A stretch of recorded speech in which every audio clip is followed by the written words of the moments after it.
Ram Ram. India news Haryana की इस खास पेशकश बजट से उम्मीद, इसमें स्वागत है आपका और मैं हूं आपके साथ आयुष। केंद्र सरकार के बजट 2026-27 के बाद लोगों की उम्मीद अब नायब सरकार से और ज्यादा बढ़ गई है। जनता को ये पूरी उम्मीद है कि सरकार इस बजट में हर वर्ग का ख्याल रखते हुए उनके लिए अच्छी योजनाएं और सौगातों का पिटारा लेकर के आएगी। मुख्यमंत्री नायब सिंह सैनी भी प्रदेश भर में दौरे करके लोगों से बजट को लेकर के विचार विमर्श कर रहे हैं। इसके साथ ही जिन लोगों ने मुख्यमंत्री या उनकी टीम पहुंच पाती है, ऐसे लोगों के लिए सरकार ने एक पोर्टल को भी खोला है। इस पोर्टल के जरिए बजट को लेकर लोग अपने सुझाव साझा कर सकते हैं। रेवाड़ी से हमारे संवाददाता अमित विश्वकर्मा ने युवाओं से और लोगों की नब्ज को टटोलने की कोशिश की है और यह जानना चाहा है कि इस बार के बजट से उनकी उम्मीदें क्या हैं। इस खास रिपोर्ट में देखिए। आगामी बजट सत्र में हरियाणा सरकार प्रदेश का बजट प्रस्तुत किया जाएगा। ऐसे में तमाम लोगों को उम्मीदें रहती हैं कि उनके लिए कुछ खास किया जाए ताकि उनको कोई राहत मिल सके। हरियाणा के मुख्यमंत्री नायब सैनी लगातार प्रदेश के तमाम लोगों के जाकर उनकी राय जान रहे हैं, प्री बजट चर्चाएं कर रहे हैं ताकि जाना जा सके आखिर वो क्या उम्मीदें रखते हैं और उसको बजट में शामिल किया जा सके। वहीं दूसरी ओर इंडिया न्यूज हरियाणा भी लगातार हरियाणा के तमाम वर्गों के बीच में जा रहा है ताकि उनकी उम्मीदों को जान सके, आखिर वो क्या चाहते हैं और सरकार तक उनकी बातों को पहुंचाया जा सके और उनको बजट में शामिल कर उनको एक बेहतर सुविधाएं दी जा सके। ऐसे में आज हम रेवाड़ी के बीएमजी मॉल के सामने मौजूद हैं। यहाँ तमाम युवा मौजूद हैं, उनसे जानेंगे आखिर वो क्या चाहते हैं, रेवाड़ी के बजट में उनको क्या मिले ताकि जो बेहतर जिंदगी की जा सके और जो तमाम जो व्यवस्था हैं उनको बेहतर किया जा सके। सर, क्या नाम है आपका? पवनदीप सैनी, एडवोकेट। क्या चाहते हैं इस बजट में आप? बजट में चाह रहे कि रेवाड़ी शहर के लिए भी अलग से बजट बने। रेवाड़ी शहर की काफ़ी समस्याएं हैं, उन पर ध्यान दिया जाए, उन्हें समाधान करा जाए उन समस्याओं का। एक रेवाड़ी शहर में आधुनिक स्टेडियम बने, स्टेडियम नहीं है यहाँ पे, खिलाड़ी जिससे ज़्यादा निकल के आएंगे। और एक सिविल हॉस्पिटल की समस्या चल रही है, आप देख रहे होंगे, उसको भी, ये जो सिविल हॉस्पिटल शहर के अंदर, इसको भी आधुनिक बनाया जाए, इसको दोबारा रिपेयर करके इसको हॉस्पिटल को शहर के अंदर ही रहने दिया जाए। इसको लेकर भी लगातार प्रदर्शन चल रहे हैं कि बने कहाँ पर। रेवाड़ी का युवा क्या चाहता है कि इसमें बजट में विशेष प्रावधान हो ताकि बेहतर स्वास्थ्य पाए। ये हॉस्पिटल शहर के अंदर ही रहना चाहिए, इसको बाहर नहीं जाना चाहिए। बाहर अलग से काफ़ी वो है, बाहर भी अलग बनाया जाए। बजट के लिए रेवाड़ी शहर में अलग से बजट दिया जाए। माननीय केंद्रीय मंत्री जी ने भी डिमांड रखी है कि रेवाड़ी शहर का अलग से बजट दिया जाए। देखिए, ये युवा है यही चाहते हैं कि जब प्रदेश सरकार बजट को फॉर्म करे, बजट एक प्रस्तुत करे, उसमें रेवाड़ी का रिप्रेजेंटेशन जरूरी है ताकि जो तमाम जो वो सुविधाएं, स्वास्थ्य सेवाएं हो, शिक्षा हो या फिर चिकित्सा, तमाम वो सुविधाएं जो लोग चाहते हैं, बुनियादी सुविधाएं उनको मिल सके। उम्मीदें भी यही की जाती है कि तमाम वो सुविधाएं, क्योंकि रेवाड़ी में नागरिक अस्पताल का एक बड़ा मसला है। ऐसे में लगातार तमाम तरह की मांगे की जा रही है कि वो शहर में बनाया जाए या फिर शहर से बाहर। ऐसे में युवा चाहते हैं कि जल्द से जल्द कोई निर्णय हो और शहर में उसको बनाया जाए ताकि बेहतर चिकित्सा सुविधाएं मिल सके। हमारे साथ बाकी लोग भी मौजूद हैं, उनसे जानते हैं आखिर वो क्या चाहते हैं। सर, क्या नाम है आपका? मेरा नाम जतिन है। किस तरह का बजट की उम्मीद करते हैं आप? बजट तो ऐसा होना चाहिए जो हर वर्गों का ध्यान रखा जाएगा उसमें, और शहर का विकास हो, जिसमें अभी थोड़ा सा हमारी भाजपा सरकार ने किया है विकास, मगर अभी ये है कि जो बेसिक सुविधा है उससे भी अभी भी बहुत पीछे है। जैसे आप देख रहे हो कि सड़कें वगैरह अभी भी उसमें बहुत कमियां है, सर्कल रोड पे जाम की स्थिति रहती है। और जो ये रही हॉस्पिटल की बात, अगर ये शहर में रहता है तो ज़्यादा बढ़िया है, मगर अगर 2-4 किलोमीटर के दायरे बाहर भी चला जाता है तो कोई समस्या नहीं है, क्योंकि जिस प्रकार आप देख रहे हो कि जो हमारा बस स्टैंड है ये भी बाहर ही शिफ्ट कर दिया गया है। तो जाम की समस्या जब भी खत्म होगी, जब थोड़ा शहर जब भी बढ़ेगा, जब कोई चीज़ें बाहर चली जाएंगे जहाँ पर ज़्यादा लोगों के आवागमन रहता है। आप यूथ भी है, किस तरह की उम्मीदें रखते हैं कि क्या वो चीजें की जाए ताकि जो राहत मिले? कुछ देखो, राहत तो क्या है कि भाई देखो, एक तो यूथ यही चाह रहा है कि भाई विकास हो, यूथ को आगे आगे सारी चीजें। भाई मान लो हम यहाँ से सर्कल रोड पे भी ट्रैवल करते हैं या फिर यहाँ से बाहर भी जाते हैं, एक तो जाम की समस्या सबसे ज्यादा है। सुबह आप ड्यूटी में जाते हो, शाम को आते हो, तो एक तो थोड़ी ये भी है, और बस मेन यही है कि सुविधाएं होनी चाहिए बस। देखिए, यूथ यही कहता है कि जो सिस्टमैटिक तरीके से काम हो। सरकार की ओर से तमाम जो बजट राशि एलोकेट की जाती है, लेकिन वो सिस्टमैटिक वे में खर्च नहीं होने के चलते तमाम तरह की परेशानियों का सामना करना पड़ता है। बाकी लोग भी मौजूद हैं, उनसे जानेंगे वो क्या चाहते हैं। सर, क्या नाम है? सब प्रवीण सोनी। क्या किस तरह की उम्मीदें रखते हैं बजट से? सब बजट अपना ऐसा आना चाहिए, पैसा आता है जो दुआ जी ने बोला, लगता कहीं है जाता कहीं है। मैं तो कहता हूँ हमारे एमएलए साहब ने आई लव रेवाड़ी स्वच्छ मुहिम चलाई हुई है। कूड़े जब उठता है, जब उनकी मुहिम आज इस मोहल्ले में, तो विदिन 10 मिनट के अंदर कूड़ा उठ जाएगा। उससे पहले उनके पास ना तो लेबर है, ना मैन पावर है, ना कुछ है। आप बड़ा तालाब हनुमान मंदिर के पास जाके देखो, एक ऐतिहासिक धरोहर है, उसका रख रखाव बिल्कुल मैं कहता हूँ जो वहाँ पे भक्तजन आते हैं वे भी सीवर के पानी में सो के जा रहे हैं। आज तक कोई सुनवाई नहीं है। उसी के मंदिर के पीछे की तरफ ही ये मान के चलो अपनी नगर पालिका है, कोई सुनवाई नहीं। सामने कूड़ा घर बना दिया हुड्डा की जमीन को, ना उसका ऊपर कोई रख रखाव ना कुछ। पार्क है, पार्क खत्म हो रखे हैं। ऐसी धरोहरों को ध्यान में रखे, साफ सफाई मेंटेन करे। आज जहाँ शहरों में पार्कों के लिए जगह नहीं है, वहाँ पार्क की जगह होते हुए उसको मेंटेन नहीं किया जा रहा। ना कोई वहाँ पे गाय भैंसे छोड़ रखी है, कुत्ता बिल्ली चल रहे हैं।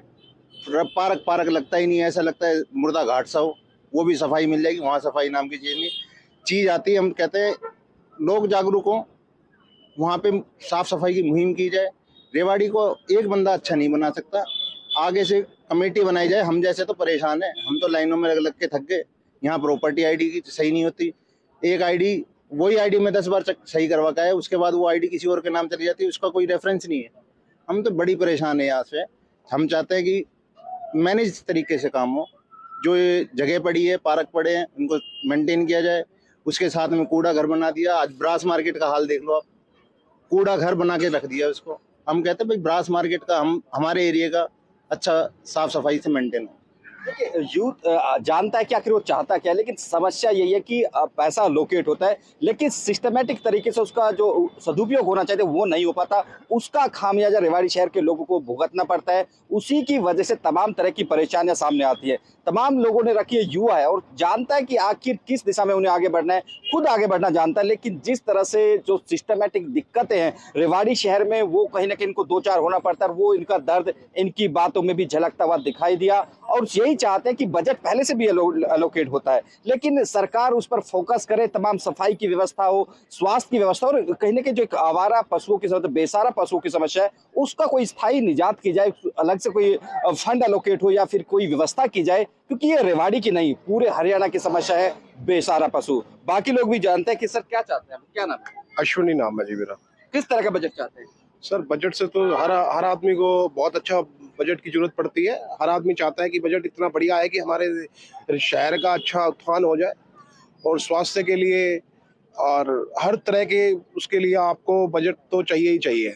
तो इसके लिए सरकार को ये ध्यान में रखना चाहिए कि स्वास्थ्य में, शिक्षा में सब चीज़ को ऊपर उठाए। हमारे यहाँ सब नवयुवक बैठे हैं, इन्होंने बहुत अच्छा बोला है कि सरकार को इस चीज़ में बड़ा ध्यान रखना चाहिए कि पैसा आए, पैसा कहाँ लग रहा है, कहाँ जा रहा है, इस चीज़ की एक समिति होनी चाहिए। बहुत अच्छा हमारा जो शहर है वो बन जाना चाहिए। उसके लिए अब देखिए, आप चारों तरफ देखेंगे तो जहाँ देखिए आवारा पशु घूम रहे हैं, इसके ऊपर सरकार को ध्यान देना चाहिए। इस चीज़ के बजट स्पेशल निकालना चाहिए। आप देखिए, अब चारों तरफ कहीं सिस्टम नहीं है, कुछ नहीं है, चारों तरफ गाड़ियाँ ऐसे ही खड़ी हैं, कोई मतलब नहीं है। इस चीज़ को सरकार को बड़ा ध्यान देना चाहिए। देखिए रेवाड़ी ऐतिहासिक नगरी है, धार्मिक दृष्टि से बेहद महत्वपूर्ण है। बलदाऊ की नगरी है, यहाँ पर उनकी शादी हुई थी। रेवती नगर किसको कहा जाता है। लेकिन जिस तरह से विकास हुआ, तमाम तरह के लोग इसमें मायूस दिखाई देते हैं। जरूरी है कि उसका समाधान किया जाए।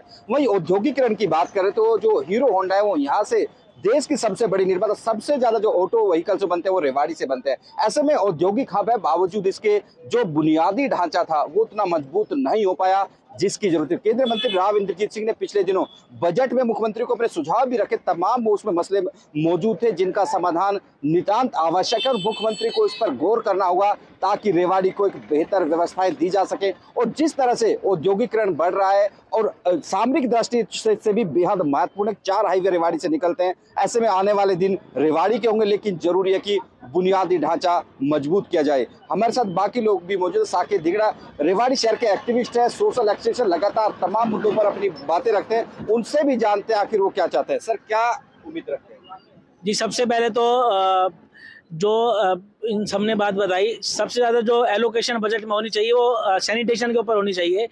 हमारे रेवाड़ी के अंदर हरियाणा की बात करूँ तो 1997 के बाद सफाई कर्मचारी की भर्ती नहीं हुई। तो सबसे पहले सफाई का जो एलोकेशन है, जो सैनिटेशन का एलोकेशन है, उसको बढ़ाना चाहिए। सफाई कर्मचारी की भर्ती करनी चाहिए। हमारे विधायक साहब भी सफाई को लेके बहुत गंभीर है। रेवाड़ी की हर बार रैंक जो है गिरती जा रही है। तो रेवाड़ी को देखते हुए कि सैनिटेशन पे जो है एलोकेशन 10% कम से कम एलोकेशन जो सैनिटेशन पे है वो बढ़ाई जाए। मुख्यमंत्री से मेरी ये है कि सेंट्रल गवर्नमेंट की जो अमृत 2 जब भी आएगी, वो कब आए, साल बाद आए, 6 महीने बाद आए। हमारी रेवाड़ी में ऐसी जगह है जहाँ सीवर लाइन, पानी लाइन आज़ादी से पहले की है, 1947 से पहले की भी सीवर लाइन डल रही है, तो पूरी की पूरी सीवर लाइन जो है बदली जाए, उसके लिए एक बजट में इसको एक प्रावधान दिया जाए। कि अभी कह भी रहे हैं कि 150 करोड़ रुपए रेवाड़ी के लिए आया है, तो सीवर के साथ साथ पानी की भी इसमें एलोकेशन जो है सैनिटेशन में ही आता है कि इनकी एलोकेशन बढ़ाई जाए। दूसरी बात मैं करना चाहूँगा कि हर बार जो है हेल्थ के ऊपर सैनिटेशन और हेल्थ दोनों डायरेक्टली प्रोपोर्शनल है। अगर सैनिटेशन पे आप काम करोगे तो हेल्थ पे भी होगा। हेल्थ का बजट हर बार जो है एक बढ़ाते नहीं है, वही कांस्टेंट ही रखते हैं। तो हेल्थ का बजट जो है इस बार उस पर भी जोर लगाया जाए कि हेल्थ के बजट को जी बढ़ाया जाए जी। सीवर, सफाई, स्वास्थ्य तीनों एक बड़े मसले हैं। उसके अलावा बेसहारा पशु हर साल देखते हैं, आज भी कोई एक्सीडेंट से एक मौत हुई है। किस तरह से देखते, समाधान कैसे होगा? जी नगर परिषद तो ये बोलती है कि कैटल फ्री नगर परिषद का काम है करना, पर नगर परिषद बोलती है कि हमारा काम जो है कैटल को पकड़ना है, फ्री करना नहीं है। तो सबसे पहले जो है कई बार टेंडर नगर परिषद ने छोड़ा है कैटल फ्री को लेके, पर कैटल फ्री तो रेवाड़ी है नहीं, बल्कि उससे ज़्यादा जो कैटल हैं वो उसमें है। कई ऐसे छोड़ दिए कि टेंडर, जैसे कुत्तों की नसबंदी का टेंडर छोड़ा, बंदरों का टेंडर छोड़ा, तो उनकी मॉनिटरिंग नहीं हुई। तो कहीं ना कहीं बजट के अंदर कैटल फ्री तो एक हमारा यहाँ का मुद्दा नहीं है, पूरे हरियाणा का मुद्दा है। हर जगह कैटल है, तो उसके लिए एक अलग से कैटल फ्री के लिए एक हरियाणा स्तर पे ही एक टेंडर होना चाहिए जो मुख्यमंत्री की देख रेख में रहे। वो नगर परिषद में पैसा ना दे कैटल फ्री का, कोई एजेंसी हायर करें जो उसकी मॉनिटरिंग जो है मुख्यमंत्री करें, तभी कुछ हो सकता है, वरना कुछ नहीं हो सकता जी। देखिए, सीवर, सफाई, तमाम जो स्वास्थ्य, तमाम ऐसे मसले जिनका समाधान नितांत आवश्यक है। और ये लोग भी यही चाहते हैं कि बजट तो अलोकेट होता है लेकिन उसका सदुपयोग किया जाए। एक बेसहारा पशु ये पूरा एक बड़ी समस्या बन चुकी है, पूरे हरियाणा की समस्या है और आए दिन लोगों की मौत हो रही है उनके चपेट में आने से। ऐसे में वकील साहब, कभी हमने देखा कि बेसहारा पशु लगातार सड़कों पर दिखता है। आवारा पशु का क्या है, कमेटी काफी बार टेंडर कर चुकी है, कोई वो नहीं है उस पे एक्शन। टेंडर होते हैं, पकड़े भी जाते हैं, और हम देखते हैं आवारा पशु की ताकत बढ़ती जा रही है, कम नहीं हुए कभी भी। आवारा पशु, आप गाय बैल आप देख सकते हो, पीछे भी आपको बैठे हुए दिख जाएंगे यहाँ पे। तो आवारा पशु का एक गंभीर मुद्दा है रेवाड़ी में ना। यहाँ पे साल में 2-3 ऐसे केस हो जाते हैं। आप आज अखबार में शायद दिया हुआ है कि हंसनगर में एक वृद्ध महिला की मृत्यु हुई है गाय या बैल ने टक्कर लगाने से। तो ये बहुत बड़ा गंभीर मुद्दा है। और एक आवारा कुत्तों का भी बड़ा मुद्दा है रेवाड़ी में। सिटी में कुत्तों की तादाद बहुत ज़्यादा है, और साफ सफाई का तो है ही मुद्दा सबसे बड़ा। विधायक जी लगातार प्रयास कर रहे हैं रेवाड़ी को कैसे ऊपर लाया जाए, तो उनकी बहुत अच्छी पहल है। आई लव रेवाड़ी नाम से उन्होंने टीम बनाई हुई है, वो काफ़ी मेहनत कर रही है टीम। क्या नाम है आपका? मेरा नाम संजू है, मसानी ग्राम पंचायत के सरपंच। किस तरह की मांग चाहते हैं, बजट में क्या प्रावधान करें ताकि अपने जो सांसद जी है राविंदर जीत ने अपने उसमें रखा है बजट का, जैसे कि कॉरिडोर का है, और भिवाड़ी से जो गंदा पानी आ रहा है उसका भी है, और बाकी जो मेन समस्या है कि मैं अपने गांव से रखना चाहता हूं सरपंच होने के नाते, जैसे कि मसानी बैराज का। ये समस्या एक बहुत ही गंभीर समस्या है। इससे आसपास का जो इलाका है वो प्रदूषित हो रहा है। भिवाड़ी का जो गंदा पानी है इसमें जा रहा है, और भी इसको जो राव इंद्रजीत ने इस मामले को संज्ञान में लेते हुए सरकार के पास बजट जो एस्टिमेट की मांग की है, तो मैं यही कहना चाहूँगा कि भाई इस समस्या का जल्द से जल्द समाधान हो। किस तरह से प्रभावित हो, क्योंकि भूजल स्तर वो भी खराब होता है और लगातार ये मांगे उठती भी रही है कि कोई स्थायी समाधान हो। हाँ, बिल्कुल ये बार बार मांगे उठती रहती है कि आसपास से सरपंच साथी भी बार बार प्रयास करते रहते हैं, हमारे विधायक साहब भी बार बार प्रयास करते रहते हैं, और सांसद जी भी बार बार प्रयास करते रहते हैं। इससे आसपास के इलाकों में एक तो जो पानी की समस्या है ऊपर आ गया, वो गंदा पानी चलता जा रहा है। देखिए, लोगों का यही कहना है कि जो बजट भी एलोकेट हो वो धरातल पर उसका सदुपयोग हो, क्योंकि जिस तरह से बेसहारा पशुओं, सफाई हो, स्वास्थ्य, तमाम वो ऐसे मसले हैं कि अमूमन सबके साथ उनको 2-4 तमाम लोगों को होना पड़ता है। ऐसे में अब देखना होगा कि सफाई एक बड़ा मसला है, उसके बजट में कितना उसको कहीं ना कहीं स्थान दिया जाता है, लेकिन इतना जरूरी है। तमाम लोग यही चाहते हैं कि बुनियादी स्तर पर सुविधाओं को बेहतर किया जाए, ताकि नींव मजबूत होगी तभी इमारत अच्छी बनेगी। तमाम लोग यही उम्मीद करते हैं। ऐसे में अब देखना होगा कि जिस तरह से 20 फरवरी को बजट का जो सेशन शुरू होना है और उसमें आखिर कितनी उम्मीदें लोगों की पूरी हो पाती हैं। रेवाड़ी से अमित विश्वकर्मा, इंडिया न्यूज, हरियाणा।